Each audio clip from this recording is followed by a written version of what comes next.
नमस्कार, अपना बिहार देख रहे हैं आप। आपके साथ मैं हूं संतोष गंगवार। बुलेटिन की शुरुआत करेंगे सबसे महत्वपूर्ण खबर के साथ। आरा के तरारी विधानसभा क्षेत्र में मुख्यमंत्री नीतीश कुमार चुनावी जनसभा को संबोधित करते हुए एक बार फिर से आरजेडी के साथ जाने को लेकर अपनी गलती स्वीकार की है। नीतीश कुमार ने कहा कि 2 बार गलती से इधर उधर चला गया था, अब कभी गलती नहीं करेंगे। उन्होंने कहा कि उन लोगों के सरकार में सबसे ज्यादा झगड़ा हिंदू मुसलमान का होता था, मुस्लिम वोट लेने के चक्कर में रहते थे।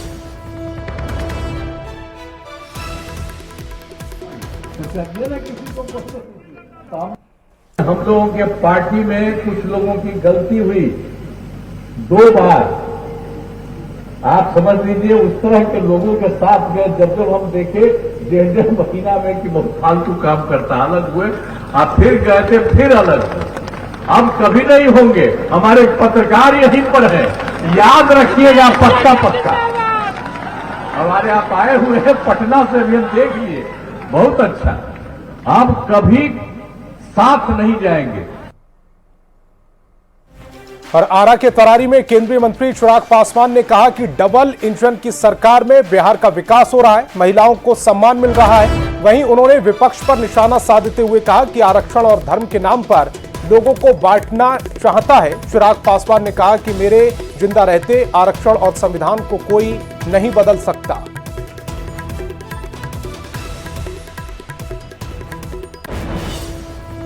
वर्षों की कसम खाकर कहता हूं, केंद्र सरकार में मंत्री हूं, मुख्यमंत्री नीतीश कुमार जी का समर्थक हूं।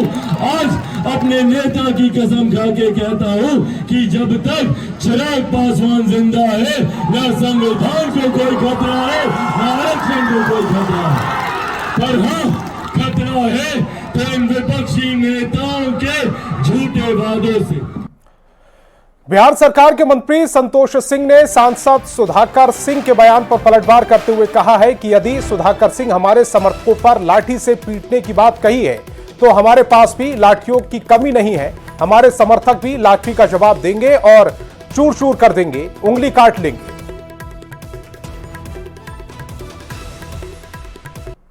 बिहार सरकार के मंत्री संतोष सिंह मौजूद है। सुधाकर सिंह ने एक बयान दिया था कि इस बार 300 बूथों पे पिटाई होगी अगर कुछ गड़बड़ी होगी। एक्चुअली इसका जमीन खिसक गया, उसका दिमाग खराब हो गया। वो बौखलाहट में बोल रहा है, लेकिन इतना एकदम चुनौती है उसको। किसी रामगढ़ के जनता पे या किसी कार्यकर्ता पे अंगुली उठाएगा तो अंगुली भी हम लोग काट लेंगे। इस बार वो जंगल राज वाला गुंडई और लाठी डंडे वाला सरकार चलने वाली नहीं है। इस बार धूल चटाएगी और जीवन भर के लिए राजनीतिक जनता का परिवार खत्म है। देखिए संतोष जी, बिहार सरकार के मंत्री भी हैं, अगर आप इस तरह का बयान देंगे तो इसका अर्थ क्या निकलेगा? नहीं, बयान है, इसका बयान और से करता हूँ। जो लाठी की बात सुनने वाला लाठी से ही सुनेगा, लाठी वाला आदमी बात से सुनेगा, कभी बात से सुनने वाला है नहीं। तो जिस भाषा में सुनेगा उस भाषा में जवाब देने के लिए रामगढ़ की जनता तैयार। तो ये तो मतलब बिहार सरकार के मंत्री संतोष सिंह। कैमरामैन मनीष जोनेजा के साथ आनंद मित्रा, न्यूज़ 18 नेटवर्क, रामगढ़। और इससे पहले कैमूर की रामगढ़ सीट से आरजेडी प्रत्याशी अजीत सिंह के लिए उनके बड़े भाई और बक्सर से सांसद सुधाकर सिंह ने खुलेआम धमकी भरे लहजे में बयान दिया। आरजेडी सांसद सुधाकर सिंह ने एक बार फिर विवादित बयान दिया है। उन्होंने कहा कि बीजेपी और बीएसपी के लोग सड़कों पर गुंडागर्दी पर उतारू हैं। मंच से लोगों को संबोधित करते हुए आरजेडी सांसद ने कहा कि इस बार चुनाव में गुंडागर्दी करेंगे तो 300 बूथ पर लाठी से पीटेंगे। पिछली बार वाली गलती नहीं करेंगे, 20 वाली गलती नहीं करेंगे। पिछली बार 20 में 3 जगह ही लाठी से पिटाए थे लोग। इस बार चुनाव में गुंडागर्दी करेंगे तो 300 बूथ पर पिटाएंगे लाठी से, याद रखना है। और खबर बक्सर से है, जहां पूर्व केंद्रीय मंत्री अश्विनी कुमार चौबे ने विपक्ष पर जमकर हमला बोला। अश्विनी चौबे ने आरजेडी पर हमला बोलते हुए कहा कि इसी पार्टी ने बिहार में जंगल राज लाया था और जमीन के बदले रेलवे में नौकरी दी थी। तेजस्वी यादव अभी बच्चा है। 2025 में विधानसभा चुनाव में सारा वंशवाद खत्म हो जाएगा। आरजेडी और कांग्रेस दोनों भ्रष्टाचारी पार्टी हैं। उपचुनाव में एनडीए पूरी तरह से जीत हासिल करेगी। गरीब को क्या किया है, गोपालगंज का, बैकुंठपुर का, बिहार के कई जगहों का आप देख लीजिए। जमीन का कागज ले लेकर के घूम रहा है बेचारा। कहते हम बच्चा थे हमारा, अरे बच्चा थे और अभी क्या हो? अभी भी बच्चे हो तो जमीन काहे लिखवाया था? रोजगार देने के नाम पर, शिक्षा देने के नाम पर क्यों नहीं पढ़ाई किए? उतने बड़े बाप के बेटा थे, पढ़ाई के लिए मना किया था। तो लाठी तेल पिलावन का काम करोगे तो कहाँ जाओगे? जंगल राज, बिहार में जंगल राज लाने को कह रहे हो, हैं? और खानदान। और खबर मोतिहारी से है, जहां एक बार फिर पुलिस पर हमला हुआ है। डुमरिया घाट थाने के रामपुरवा गांव इलाके में ड्राइवर और पिकअप को छुड़ाने गई पुलिस टीम पर स्थानीय लोगों ने हमला कर दिया। पिकअप वैन से टक्कर लगने से 3 लोग घायल हो गए थे, जिससे नाराज गांव वालों ने ड्राइवर को पिकअप के साथ बंधक बना लिया था। जब पुलिस ड्राइवर को छुड़ाने पहुंची तो उस पर गांव वालों ने हमला कर दिया। भीड़ से बचने के लिए पुलिस जब गश्ती गाड़ी को भगाया तो स्थानीय लोगों ने गाड़ी को घेर कर हंगामा किया, जिसके बाद एसपी ने आरोपियों की जल्द से जल्द गिरफ्तारी का आदेश दिया, जिसको लेकर पुलिस डुमरिया घाट थाना के रामपुरवा गांव में छापेमारी कर रही है। और ऐसे में कई सवाल भी उठ रहे हैं। बड़ा सवाल यह कि बार बार पुलिस पर हमले क्यों हो रहे हैं? क्या खाकी का खौफ खत्म हो चुका है? जिस तरह से हमले हो रहे हैं उसमें यह सवाल पूछा जा रहा है, क्या खाकी का खौफ है वो खत्म हो चुका है? ऐसे हमलावरों पर कब सख्त कार्रवाई की जाएगी, यह भी बड़ा सवाल है।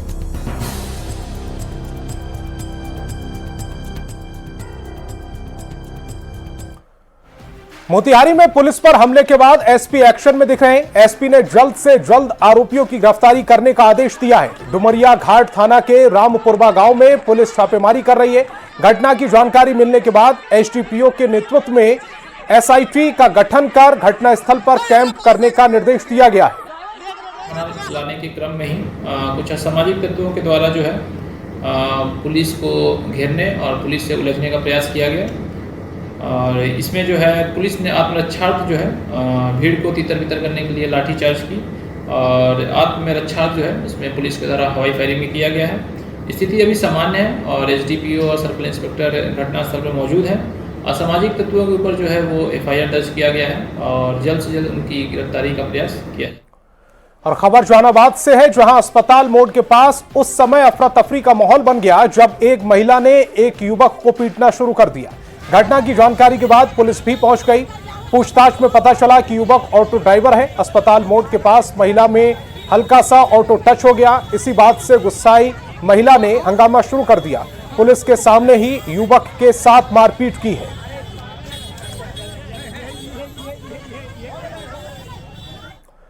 खबर मुजफ्फरपुर से है, जहां पारू थाना क्षेत्र के मोहजमा गांव में डबल मर्डर से हड़कंप मच गया। अपराधियों ने 2 युवक की गोली मारकर हत्या कर दी। दोनों युवकों की लाश को खेत में फेंक दिया गया, जिससे पूरे इलाके में सनसनी फैल गई। मृतक की पहचान मोहजमा गांव के सूरज दास और राजू दास के रूप में हुई। दोनों युवक रिश्ते में चाचा और भतीजा लगते हैं। वहीं मौके से 2 खोखा भी बरामद किया गया है। हालांकि मौके पर पहुंची पुलिस टीम मामले की छानबीन कर रही है।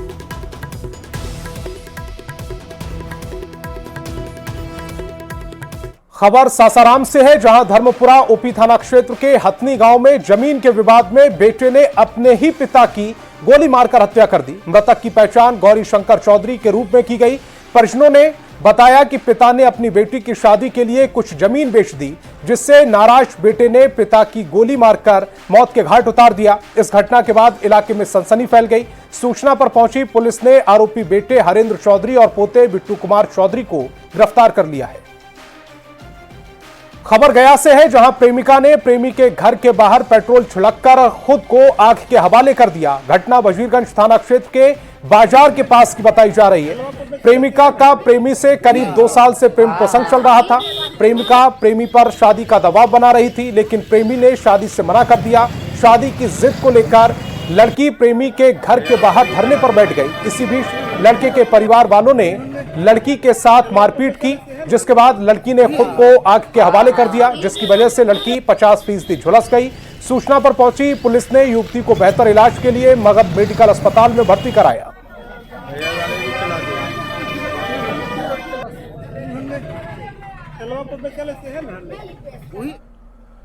बेगूसराय से बड़ी खबर मिल रही है। रेल कर्मी की मौत से हड़कंप मचा हुआ है। ट्रेन के इंजन और बोगी के बीच दबने से रेल कर्मी की मौत हुई है। बरौनी जंक्शन पर यह बड़ा हादसा हुआ। घटना बरौनी जंक्शन के प्लेटफॉर्म संख्या 5 पर खड़ी train Lucknow Barauni express train की है। मृतक रेल कर्मी की पहचान बरौनी कॉलोनी निवासी लगभग 40 साल के अमर कुमार के रूप में हुई। बताया जा रहा है कि प्लेटफॉर्म पर खड़े लोगों ने घटना की सूचना रेल ड्राइवर को दी, जिसके बाद रेल ड्राइवर ने इंजन में दबे रेल कर्मी को छोड़कर फरार हो गया। आरपीएफ, पुलिस और रेल पदाधिकारी मामले की जांच में जुट गए हैं। में आया था पोटर बस पोटर इसको इंजन काटने छाटने वाला काम सेंटिंग में दे दिया हाल फिलहाल बिना स्टाफ के काम कराया जाता है। 4 गो स्टाफ के जरूरी रहता है, 1 गो स्टाफ में से काम कराया। ये भोरे भोरे घटना ये हो गया है। दुखद घटना है। कार्य के दौरान ऐसी घटनाएं नहीं होनी चाहिए और तत्काल हम लोगों ने जो है इसको एज एन एक्सीडेंट ट्रीट करते हुए और इसका इंक्वायरी ऑर्डर किया। ऑफिसर लेवल पे इसकी इंक्वायरी करेंगे। और दूसरा जो है अभी एक्सप्रेसिया जो फ्यूनरल अलाउंस है वो ऑलरेडी हम लोगों ने पे कर दिया। तत्काल जो परिवार को सहायता देना है वो चालू कर रहे हैं। और हम लोग हमारी वर्किंग में कहाँ कुछ कमी रह गई, जांच से हम उसको आइडेंटिफाई करने की कोशिश कर रहे हैं। लखीसराय में इससे बड़ी खबर मिल रही है। संदिग्ध स्थिति में युवक की मौत हुई है। कचरा थाने के मझियावा की ये पूरी घटना है। शराब पीने से मौत की बात कही जा रही है। पुलिस ने कब्जे में शव को ले लिया है। पोस्टमार्टम रिपोर्ट का इंतजार कर रही है पुलिस।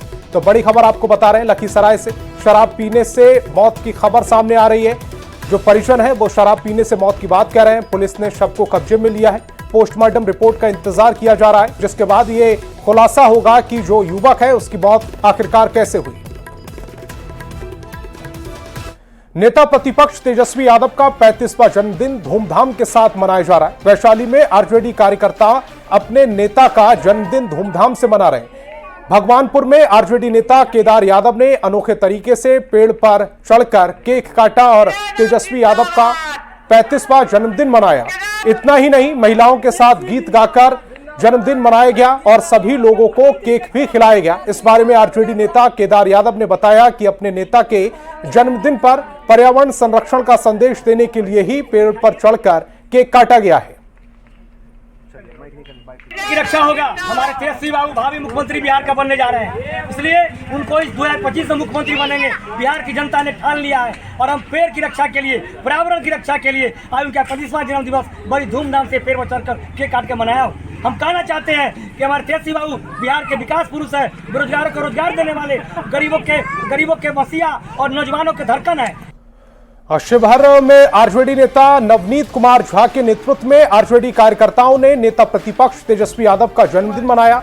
इस दौरान बेहद दिलचस्प नजारा देखने को मिला जब आरजेडी कार्यकर्ताओं ने घोड़े पर बैठकर केक काटा। नवनीत कुमार झा ने बताया कि तेजस्वी यादव की लोकप्रियता से अन्य पार्टियों की नींदें उड़ी हुई हैं।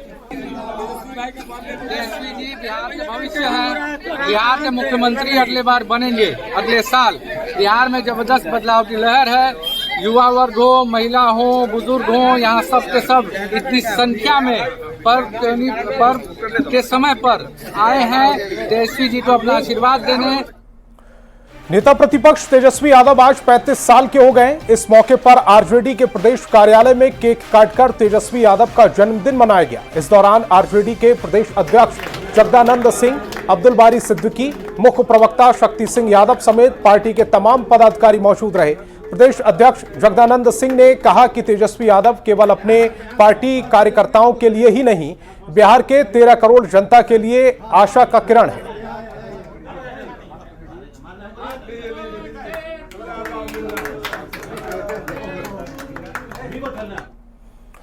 बिहार में उजला सोने के नाम से जाना जाने वाले मखाने का पूरे देश में 90% उत्पादन मिथिलांचल, कोसी और सीमांचल में होता है। पूर्णिया का मखाना अमेरिका, सिंगापुर, कनाडा समेत कई देशों में अपनी खुशबू बिखेर रहा है।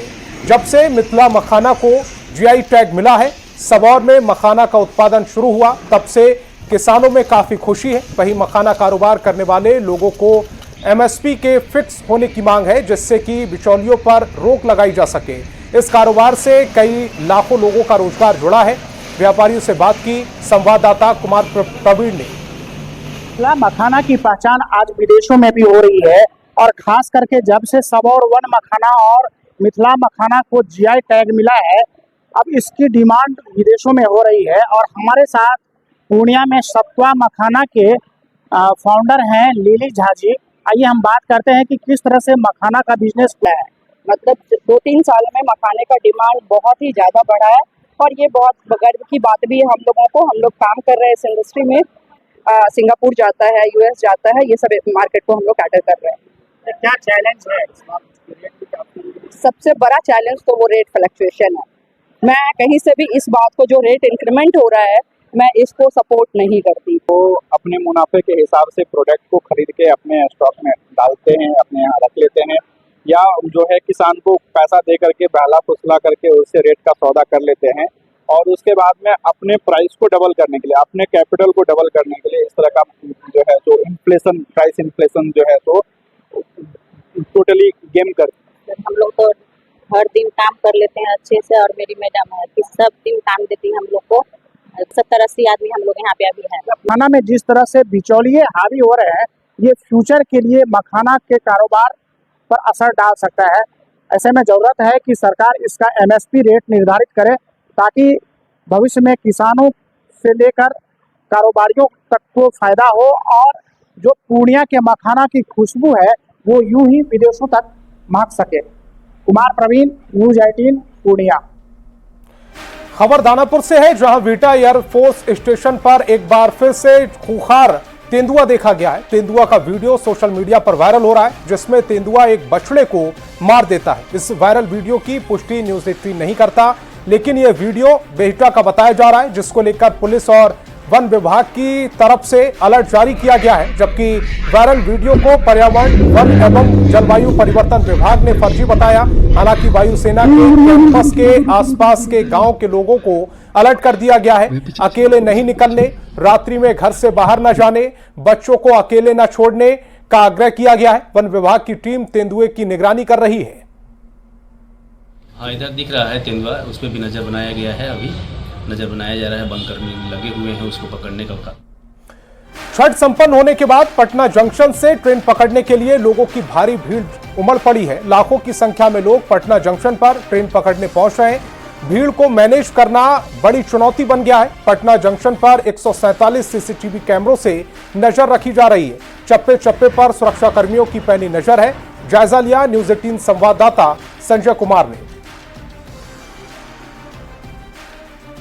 महाव्रत छठ संपन्न हो चुका है और अब जो प्रवासी बिहार अपने गृह जिले आए थे, अपने घर आए थे, वो वापस लौटने लगे हैं। एक अनुमान के मुताबिक रेलवे से प्रतिदिन 2 लाख लोग वापस अपने उन क्षेत्रों में जा रहे हैं जहां पर वो काम करते थे और ऐसे में पटना जंक्शन पर भी भारी भीड़ देखी जा रही है।